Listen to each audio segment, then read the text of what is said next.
different. You know, most of the storms we deal with, they come across land and 8 or 10 hours later they're in Texarkana or somewhere. This one's not going anywhere. Matter of fact, they're not even fully projecting that this thing will completely come into land. It may come, the eye may come in, and the back half of the storm may stay over the water, which feeds the energy that these storms need. So we're looking and anticipating this storm coming into land down in the Matagorda, Corpus area, hovering and bending eastward. Models have it maybe coming back in the Gulf and coming back on shore, but either way, that hovering effect will impact us.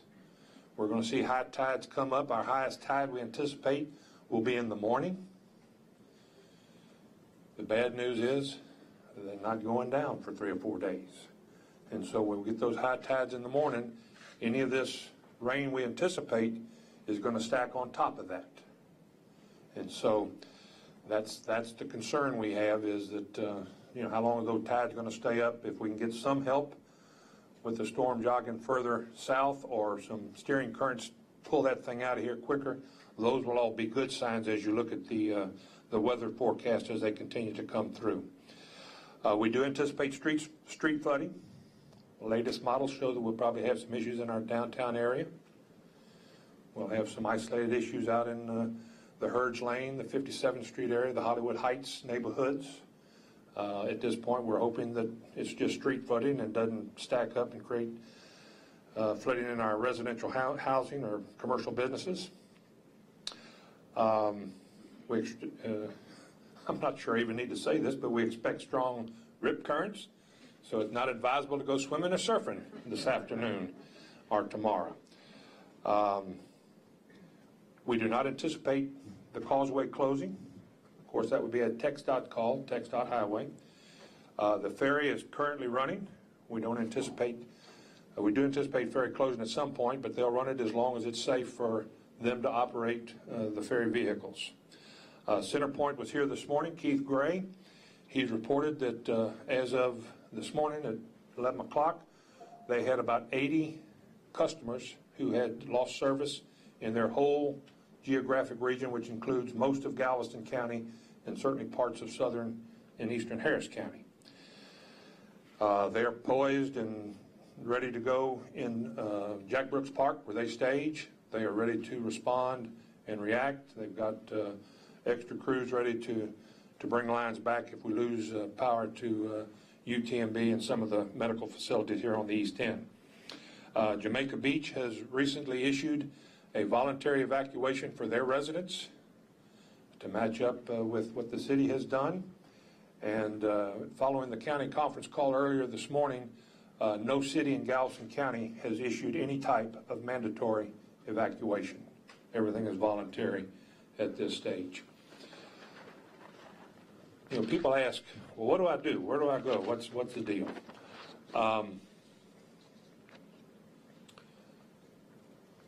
We're going to have wind, but the wind is not going to be the dominant feature here. It's the water. And at some point this afternoon, you probably just ought to stay where you're at. Shelter in place, shelter in your house. Hopefully you have your supplies, your medications, the things that you're going to need to deal with an inconvenience for 3 or 4 days. For those who, under, again, our normal protocol, if we were having evacuations either mandatory or voluntary, most of our residents, their destinations of choice would be to go out to, for some reason, College Station, Austin, San Antonio, and go out west. But quite honestly, folks, our destination places may have more impact than we do. They're going to have the same type of rains, a lot of rivers. Their water doesn't have as many places to go as ours does. So evacuation off the island is a difficult task. Dallas is going to even get substantial downpours and impacts from this event. So they can call the numbers we have, call our non-emergency dispatch. We've got people answering those calls 24/7. We will send people out to help if weather permits. We don't want to put our first responders in harm's way, but we'll be there to answer calls, walk you through any problems, get you the assets and the attention that you might need. We have not activated any shelter at this point. We are contemplating activating shelter later today, but that's not been final yet. We're waiting to see what the weather does this afternoon. But we do have plans to activate a shelter if needed later today. Reality is we learn from every one of these things. Most of us in the room have been through multiple hurricanes. I guess, Roger, we're old enough to at least say we went back to Carla. So that's in the early 60s. And undoubtedly every storm is unique. This one was unique in that it's not going anyplace. It's staying with us for 3 or 4 days. We will make mistakes. We'll take notes and learn from them. We won't make the same mistakes next time. But I want everyone to know that the city and the public jurisdictions within the city of Galveston are prepared. There has been no panic. It has been business. I wish everyone could see the internal mechanics of what people are doing. They are prepared. They know their plan. We'll be putting barricades up downtown very shortly. We know it's going to flood. We don't want to have vehicles crossing through there and creating wakes and creating more flooding problems unnecessarily. We've got a lot of road construction going on in this city at the present levels. Our contractors have been out there to secure those construction sites. We've got our public works people ready to. We've got those heavy metal covers over some of our work in the streets. They're being secured. We've got barricades already set up on 3005. Everybody knows when we get to high tides, 3005 is going to have a problem out there in the 7-8 mile road area. We're going to barricade those off and reroute people over to Stewart Road. It'll be open longer than 3005 for people on the west end who need to circulate to and from that part of town. So we're trying to be as proactive as we can without creating panic. Our people will be working 24/7, and we have enough people. We think this is, again, going to test. Everybody's adrenaline's flowing right now. Everybody's ready to tackle the problem. Come along Monday, human nature, we're going to hit the wall. So we're going to need everyone to kind of stay with us, and we've got hotel accommodations and things and food to rest our people to make sure they stay fed and able to rest and shower, so they'll be ready and fresh as they can be as we move into the unknown stretch of this, which is that Tuesday, Wednesday time frame. Be happy to answer questions. We have some other key takeaways, but I think we've got some of the players here who can answer those questions about when GISD might be closing, or what the park board's doing, or what UTMB might be doing, or what Galveston College schedule are. So are there any questions that you might have? Yes. Back in Hurricane San Luis ended up being kind of a command center for everybody. Yes. Is there any need, you think, to do that at the time, or where are you all been operating from here? A combination. No, it's not the traditional. If we were down there in the Corpus Matagorda area, we would have activated the San Luis as our emergency operations center, and everything would have been hubbed out of the San Luis Hotel. We have that contract in place. We've already exercised some rooms and some meals off that contract as we speak. We will be operating, we think, with what we think on road closures and stuff. We can operate it both out of here and our emergency operations center, which is out at the Galveston Police Department, out there in the complex with the Galveston County Sheriff and the Justice Center on 54th Street. So we'll have some calls we'll be taking here and dealing with issues here. Some will be taking place out at 54th Street at the Emergency Operations Center. Speaking of Ike, what changes? You're next. Yes. Sorry. What changes have happened on the island since that time? And you talked about learning from storms. What have you guys learned because of Ike? Well, we hope enough. The good news is we had an injection of a lot of federal money, so a lot of our infrastructure being water systems, delivery systems, wastewater, pump stations, sewer systems, most of those have already been upgraded. They're not complete. There's still some of them under construction, but most of them have been upgraded to handle Category 5 conditions. So we're not in Category 5. Not all of them have hardened yet. There's still projects to be done. Part of the reason for the evacuation call, a voluntary evacuation call in the west end, was not so much that we were fearful of wind or their houses flooding. Their garages may get some water, But if we have a utility problem, it's most likely going to happen on the west end. And if you've got storm conditions, area flooded, it would be difficult for us to locate, much less repair, broken utility lines out there. We'd most likely have to shut the whole system off out there. And that may take 3 or 4 days before we get to it. That's why we call for the voluntary evacuation. Dozens of others lessons learned just from internal communication. Rest in our people. Last time we, not just the city but the county, all of us involved, we kind of burned our folks out after Ike. And it wasn't the same because Ike was here on a Friday night and Saturday morning, you know, we drove down here and saw all the boats and the cars and the refrigerators and all the debris, but the weather was gone. This is not the same. So, you know, we've learned little tricks of the trade and feel very confident, and I've already got 5 things on the list for next time, so we're keeping that list going. Yes, ma'am. Mr. Mayor, just to follow up on the voluntary evacuation, you mentioned that the projected storm surge 2 to 4 feet and a rainfall up to 20 inches. Is there a certain storm surge height or rainfall that will prompt the mandatory evacuation? Yeah, if we thought we were going to get that 8-foot storm surge across the island as opposed to just the far west and the low-lying areas, that 8 foot is kind of a not an official trigger point, but that's where we really start looking at evacuation on a mandatory basis for a legitimate call. And unfortunately, if we were down on the coast down there, we'd have to be calling for a mandatory evacuation probably 2 days ago. And that's always a dicey call when you're a tourist community. You got a lot of visitors in. You don't want to panic people who are not used to dealing with these issues. So evacuations, the good news is we won't have the reentry problems we had last time. People will already be here, and that's a good thing. Yes, ma'am. Deborah. I jumped in on somebody. You deserve it. Speaking of reentries, was that, do you think, looking back at Ike, was that a necessity or just unfortunate? You know, that question comes up along with, you know, the one thing we learned from Mike, all the people who evacuated, they're staying. All the people who stayed, they're leaving. You know, I was here during Ike in another capacity and worked very closely with Mayor Thomas. She made the right call. The right call was because we didn't have city services. I mean, you could not have serviced all people coming back with no water and no sewer capacity for that extended period of time.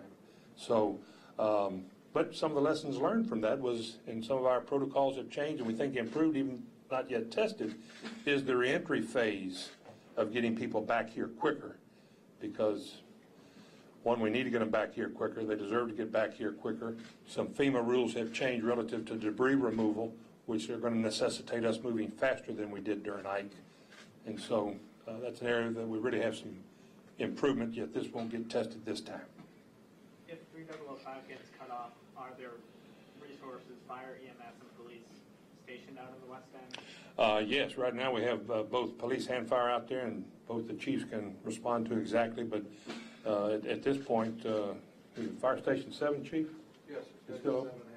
7, 8, they're open. At some point in time, if circumstances and weather dictate, we may pull them in, but right now there are services available out there partly for this reason. Other questions? Yes. I know you mentioned that you're not worried about hurricane-force winds, but one of those models does have the possibility of it coming back out and re-strengthening and then making another landfall about here. Ain't it great? Right? Ain't it great?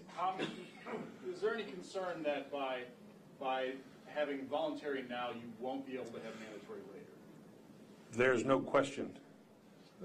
If the storm does what you suggest, hover down, come back in the Gulf and re-enter where we're kind of in the bullseye, there won't be time or capacity for any evacuation at that point. We have buttoned down, drilled down with the National Weather Service on multiple conference calls as well as individual calls with the Weather Service and just the city about that very issue.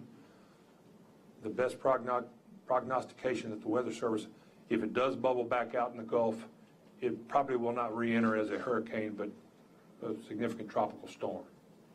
But evacuation won't be an option much after about 5:30, 6 o'clock this afternoon. And at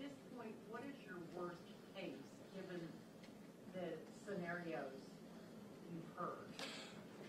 A realistic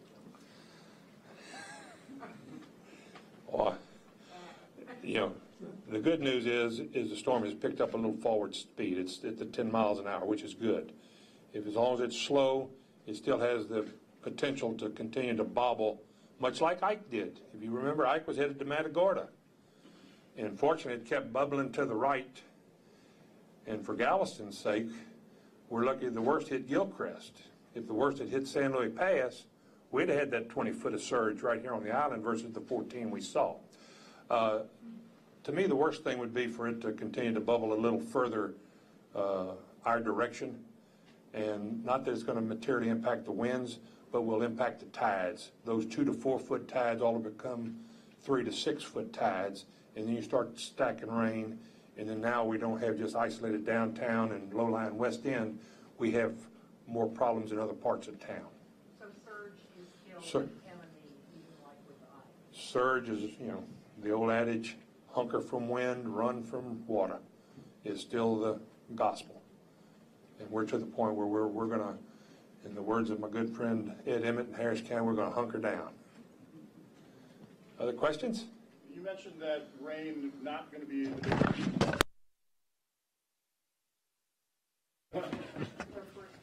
Yeah. It's got to get better. First disaster. Just take it down. We'll just take these little clips on there. Question? Yeah, you mentioned rain, not so much the concern here because of what's happening with the storm and being inland, but any potential issues with the runoff from that, with whether it's the debris or the quality of that water as it heads back towards the Gulf and ultimately towards Galveston, just given the excessive amount that inland is expecting. Yeah, that's an issue. You know, drainage 101 in Galveston. We gravity drain. We have no mechanical drains on the island. We drain from the seawall to the bay. And so the higher part of the island is up close to the seawall. Didn't flood during Ike. It's going to drain back into downtown, back into our port industrial, back into the port of Galveston. Normally, if we can get some tides to go down, the street water will drain perfect. The problem here is we're not going to see the tides go down for 3 or 4 days. So the seawater is already backing up into our drainage system. So when the rain tries to get out, no place to go. As long as we're at the current levels, we're going to have enough pressure because the streets are higher than those 2 to 4 foot tides. We're going to push water out even though the tides are high. When we get to hopefully Tuesday night, Wednesday, when this thing moves out far enough to get those tides to pull back out and we really see some drainage, we've got 2 issues. One, we've got our own island to drain, but the rivers and all the areas north of us are going to be coming into Galveston Bay, which has some potential issues. The real answer is we have no solutions for those. We'll react to those. We don't know what they are, so we're not going to be able to be proactive with that problem, and we'll react to it and deal with it. How susceptible is Galveston to a tornado threat?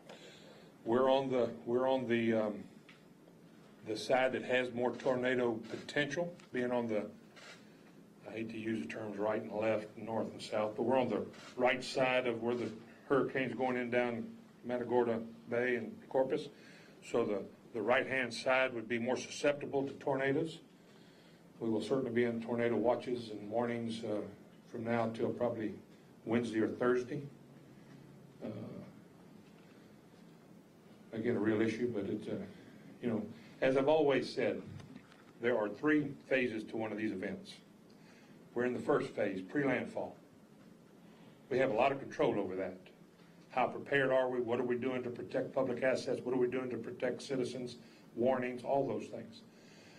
The second phase of the event we have no control over. The tornadoes, where it comes, how high is the water. All those things that come during an event we have no control over. The third phase of the event is recovery. And folks, there is a distinct difference between the preparation phase of an event and a recovery phase of an event. Lesson learned.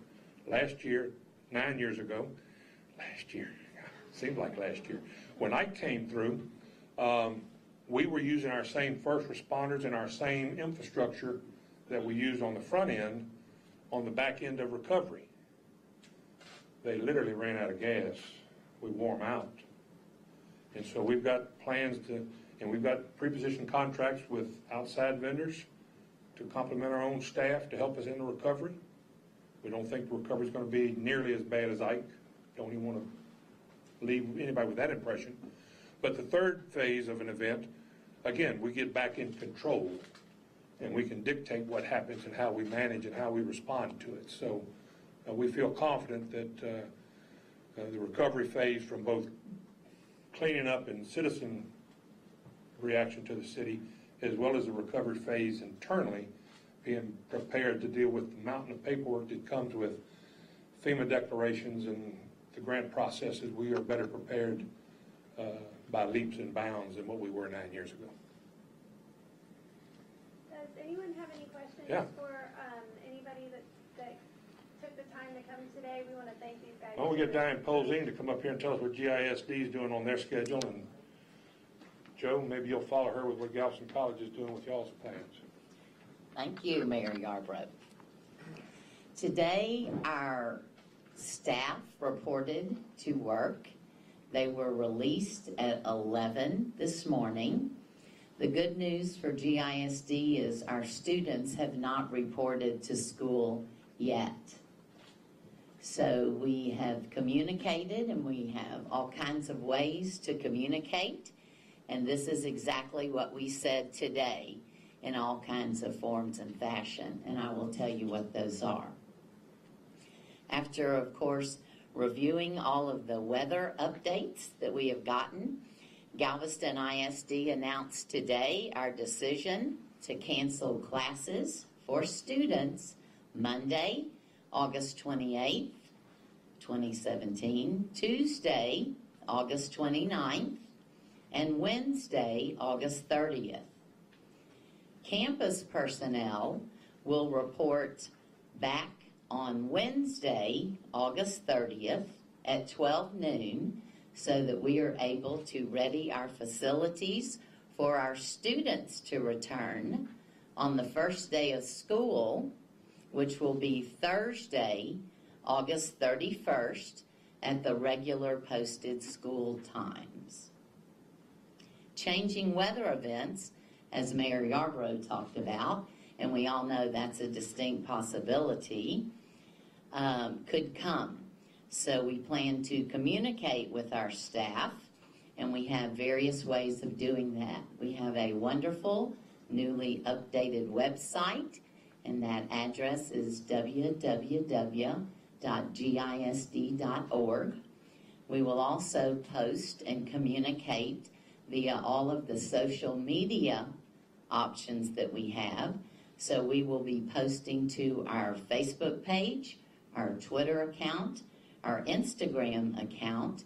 We also have access to our local cable, Channel 17, so we will be posting updates on that platform, as well as the main district number, which is area code 409-766-5100. And these updates will be posted daily on or before 2 p.m. each day. So that's how we will communicate with our staff and with our parents and with our students. Also, staff communication will be managed at the campus level by our campus principals. So as we are continuing to monitor all of the updates, like the rest of the city, we will be communicating with our parents. And of course, to hear Mayor Yarbrough today give this latest update, we have been in contact with the mayor, of course, and listening to all of the updates and the unknowns that could happen. We feel very secure in our decision that we made because, of course, we are dealing with the most youngest population, and it's always safety first with kids. We've listened to stories recently of some of our neighbors up the road that did not at one point take such aggressive action as we have done in Galveston ISD, and we would never ever want to have a building full of children and not be able to get those children back home to their families. So that's our GISD update. Thank you. Does anybody have a question? Okay, thank you very much.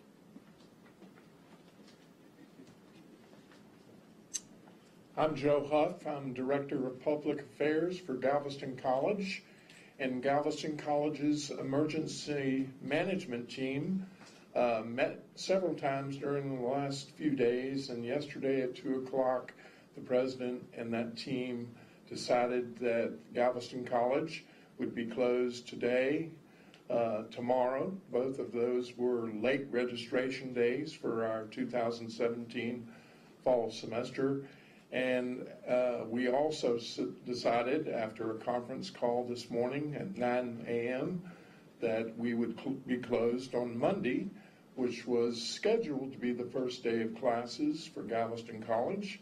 So we have communicated that to 4,600 people this morning by our ConnectEd phone system. We put it on our website. We've done social media. So we're already getting responses that students who had enrolled are glad they don't have to go to school on Monday. We will have a conference call of that same emergency management team on Sunday evening and determine what we will do after Monday.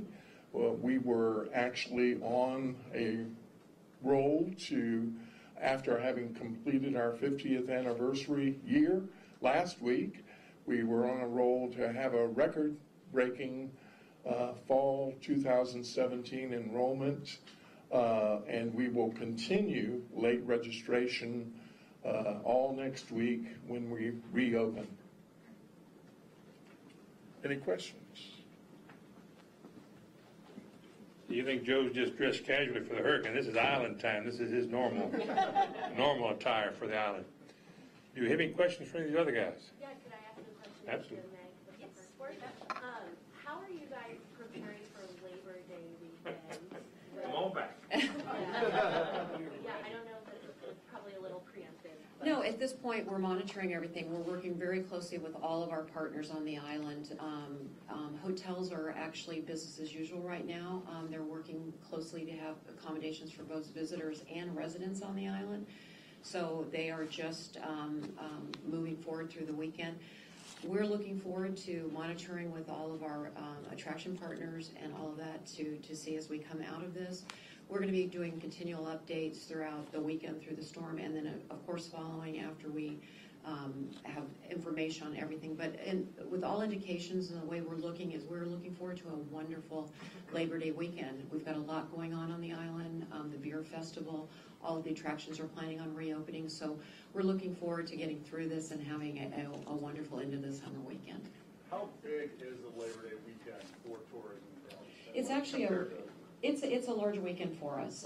It's the end of the summer. We get a lot of people come in. We've got a lot of special events going on. So the island does swell, and it's usually just a wonderful time for everybody to end out their summer season. But as far as like importance of weekend go, this isn't like the weekend, right?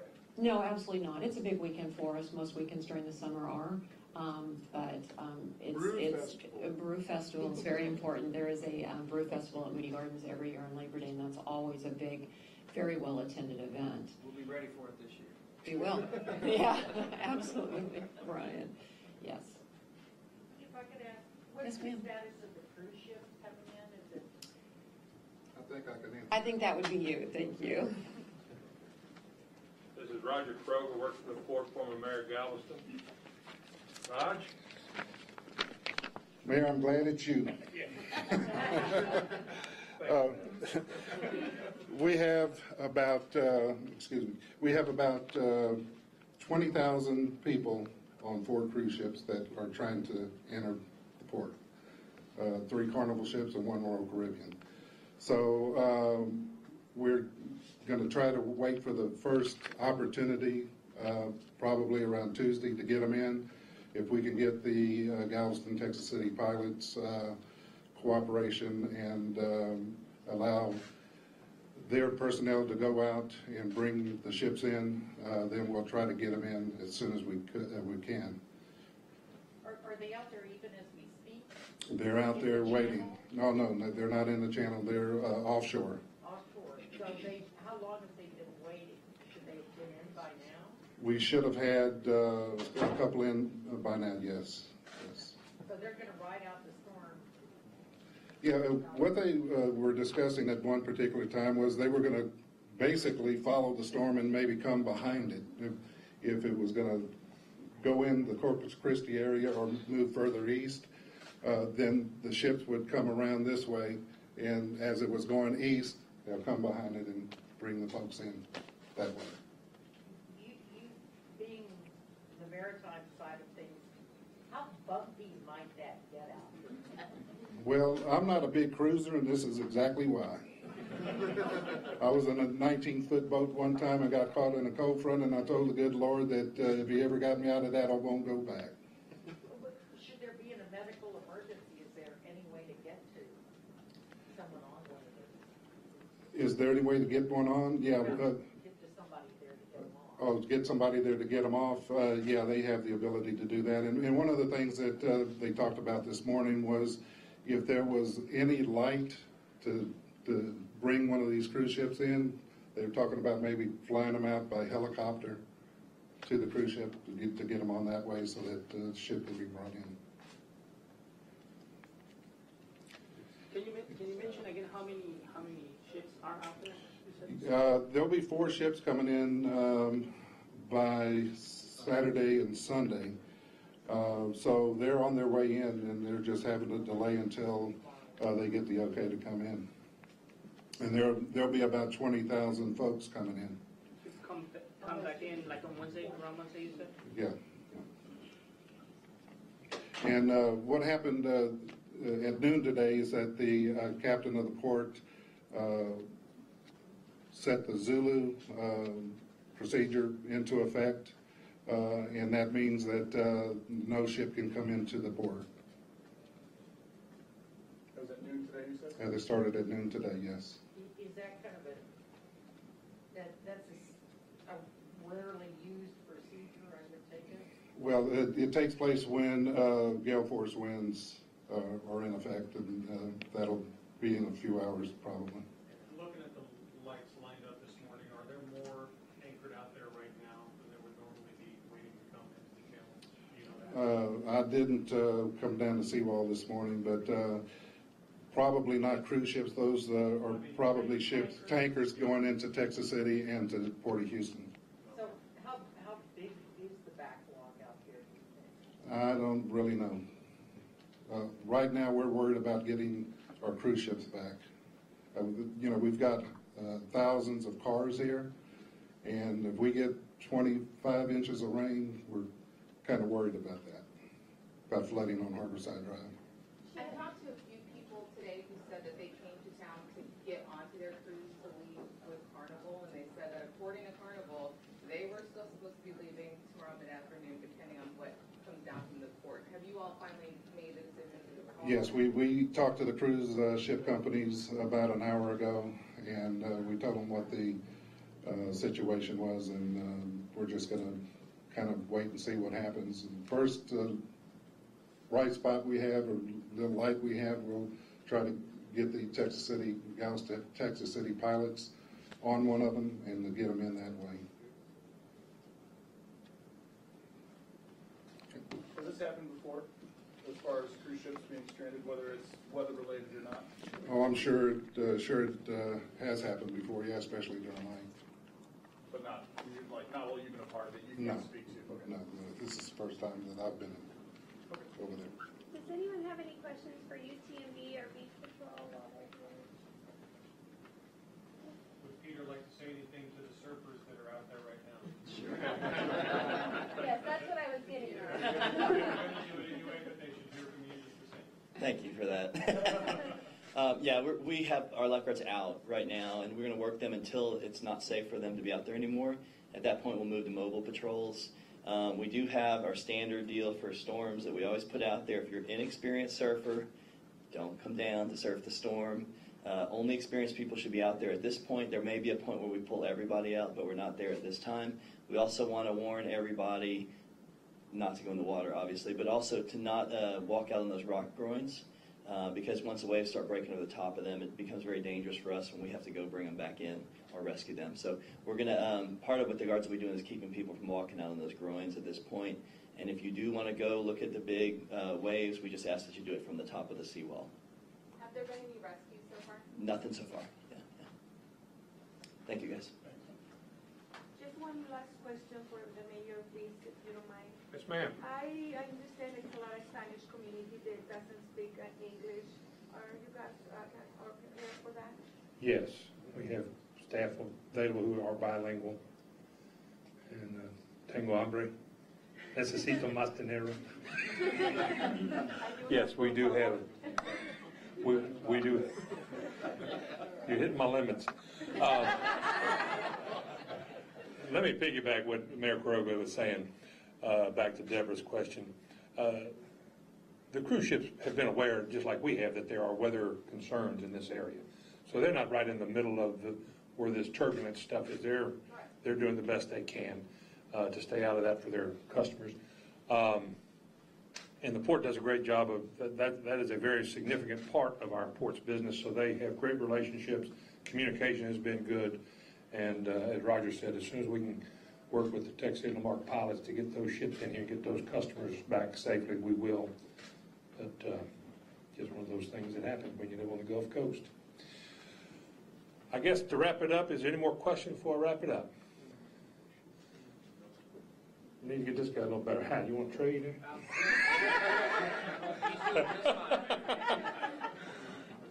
You know, like I tell him, wherever you go, the eyes of Texas are upon you. You do know that.